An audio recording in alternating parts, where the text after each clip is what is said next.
నెల్లూరు జిల్లా రాపూర్ బద్వేల్ నేషనల్ హైవేపై సుమారు 3 లక్షల విలువ చేసే ఎర్రచంద్రం దొంగలను స్వాధీనం చేసుకున్న ఘటన శనివారం ఉదయం చోటు చేసుకుంది.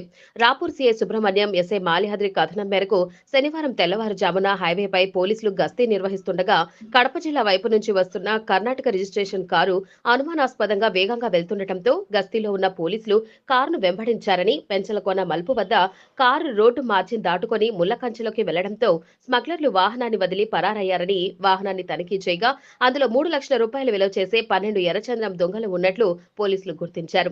వాహనంతో సహా వాటిని స్వాధీనం చేసుకున్నామని అన్నారు. స్మగ్లర్ల కోసం 2 టీంలు ఏర్పాటు చేశామని, త్వరలో నిందితులను పట్టుకొని అరెస్ట్ చేస్తామని సీఐ సుబ్రహ్మణ్యం తెలిపారు. కారుకున్న నెంబర్ కాకుండా లోపల ఇంకొక నెంబర్ ప్లేట్ ఉందని, వాటి మీద విచారణ చేస్తామని అన్నారు.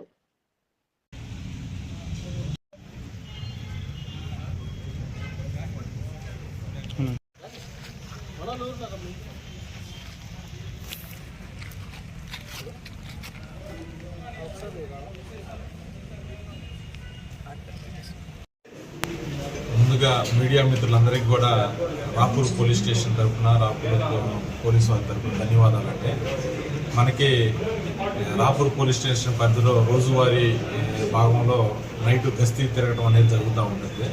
అదే మాదిరిగా రాత్రి పెంచలకోన ఏరియాలో మా వాళ్ళు స్టాఫ్ పోలీస్ పెట్రోలింగ్ చేస్తూ ఉన్న సమయంలో సుమారుగా రాత్రి 3 నుంచి 4 గంటల మధ్య ప్రాంతంలో పెట్రోలింగ్ తిరుగుతూ ఉండి సైరన్ వేసుకొని తిరుగుతూ ఉన్నప్పుడు పోలీస్ యొక్క జీపుని అట్లానే సైరన్ని గమనించి ఒక వెహికల్ అతి ఫాస్ట్గా అతివేగంగా ప్రయాణించడం అనేది జరిగింది.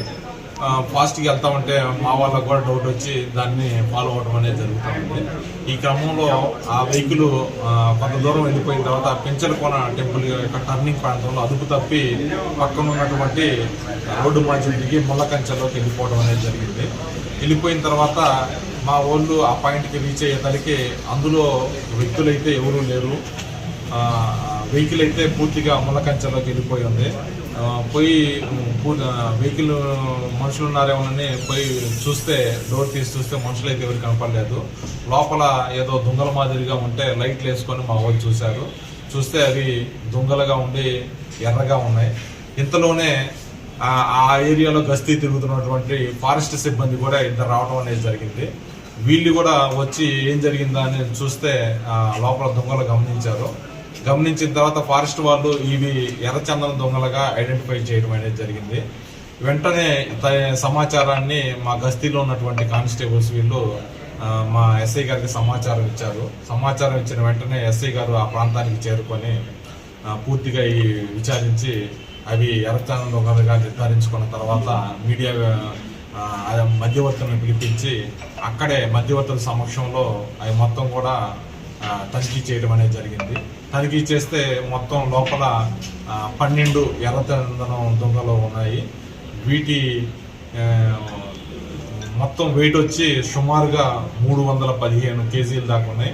దీని యొక్క విలువ వచ్చి మార్కెట్ వాల్యూ ప్రకారం అవి 2,80,000 దాకానే ఫారెస్ట్ వాళ్ళు చెప్పడం అనేది జరిగింది. తర్వాత వెహికల్ను కూడా క్షుణ్ణంగా పరిశీలిస్తే వెహికల్కి ఒక నంబర్ ప్లేట్ ఉండి లోపల ఇంకో స్పేర్ నంబర్ ప్లేట్ కూడా ఉంది. ఈ మొత్తం కూడా పరిగణలోకి తీసుకొని మీడియాతో సమక్షంలో ఈ మొత్తం కూడా సీజ్ చేసి దర్యాప్తు అనేది స్టార్ట్ చేయడం అనేది జరుగుతుంది.